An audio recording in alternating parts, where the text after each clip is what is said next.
Right হইলে 2024 সাল সারে 25 সাল আইব। 25 সালে কি করবেন? সর্বপ্রথম শীত হোক গরম হোক ঠান্ডা পানি দিয়ে দপটায় গোসল করবেন, আর এরপরের দিন আমার মতো 102 ডিগ্রি জ্বর নিয়ে কাতরাবেন। বাসার ভিতরে কেউ নাই যে একটু জ্বরে তালাপি করব। যাই হোক, এরপরে জ্বরের ভিতরে 2-4টা কথা কই। 24 শেষ হয়ে যেতেছে, 25 সালে মনে করেন না যে নিজের ভিতরে অনেক কিছু চেঞ্জ হয়ে যাব। কোনো চেঞ্জ হবে না, আগে যেমনি ছিল হেমনে চলবো। গ্রাম দেশে একটা কথা বলে, আগের লাউ যেমনে গেছে পিছের লাউ হেমনে যাব। লাভ নাই, লাভ নাই। 25 সালে আরেকটা জিনিস অবশ্যই অবশ্যই করবেন না।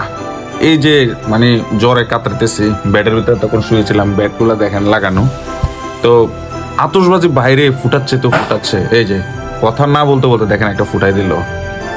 এই আতশবাজি কখনো ফুটাবেন না, কারণ বিদেশ থেকে হাজার অতিথি পাখি দেশে আসে, এই দেশের পশু পাখি আছে, আবার অনেক বৃদ্ধ লোক, বাচ্চা, অসুস্থ সবাই বাসায় থাকতে পারে। তো আপনি আপনার একটু ক্ষণিকের সুখের জন্য সবার অতিষ্ঠের কারণ হবেন না। আমি ঘুমাইতে পারিনি এতক্ষণ ধরে, জ্বর নিয়ে ঘুমাইতে পারিনি ফটকার আওয়াজে, আতশবাজির আওয়াজে। 24 সালে আমনে নিঃস্বার্থভাবে অনেক কিছুই করছেন, কারো না কারোর জন্য করছেন। দিন শেষে ফলাফলটা মন হয় জিরো পাইছেন। এই জিরো পাওয়া পার্টি মানে 25 সালে আইসা নিজেকে সংশোধন করে নেবেন।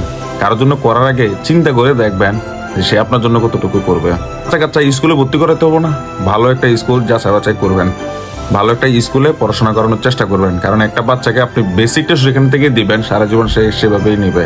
কখনো কাউকে অতি বিশ্বাস করবেন না, কারণ যাকে অতি বিশ্বাস করবেন সে আপনাকে দিন শেষে ঠকাবে। আপনি এমন কারোর সাথে লাগতে যাবেন না দিন শেষে সে স্যাক্রিফাইস, কম্প্রোমাইজ এগুলো করতে নারাজ। লাভ নাই, ওই মানুষের সাথে ঝগড়া করার দরকার না, একদম চুপ। মনে রাখবেন নীরবতাই সবচেয়ে বড় প্রতিশোধ। আরো অনেক কিছু আছে, তো জ্বর নিয়ে আসলে এই কথাগুলো বলছে এটাই অনেক। সর্বশেষ একটা কথা বলে যাই, যার যার ধর্ম পালন করবেন। আপনি যদি মুসলমান হয়ে থাকেন অবশ্যই 5 ওয়াক্ত নামাজ পড়বেন, কারণ ইন্নাস সালাতা তানহা আনিল ফাহশাই ওয়াল মুনকার, নিশ্চয়ই নামাজ সমস্ত পাপ অশ্লীল কাছ থেকে আপনাকে বিরত রাখবে। আপনি যাই করেন না কেন, পাপ করেন, পুণ্য করেন, আপনি খারাপ কাজ করেন, নামাজটা মিস দিবেন না। কারণ এই যে 2 কাঁধে কিন্তু পেরেছে 2টা, পাল্লা কিন্তু 2টা। এখন এই 2 পাল্লায় সমান বাড়ি করতে হলে নামাজটা কন্টিনিউ রাখবেন, দেখবেন যে সবকিছু থেকে বিরত হয়ে যাবেন। জ্বরটা অনেক বেশি, খাবার দাবার হচ্ছে, খাবার খাবো, কেউ নাই, নিজে করতে হচ্ছে। ভালো থাকবেন, দোয়া করবেন।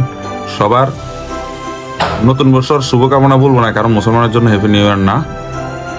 তো সবাই মানে দিন শেষে ভালো থাকবেন, এটা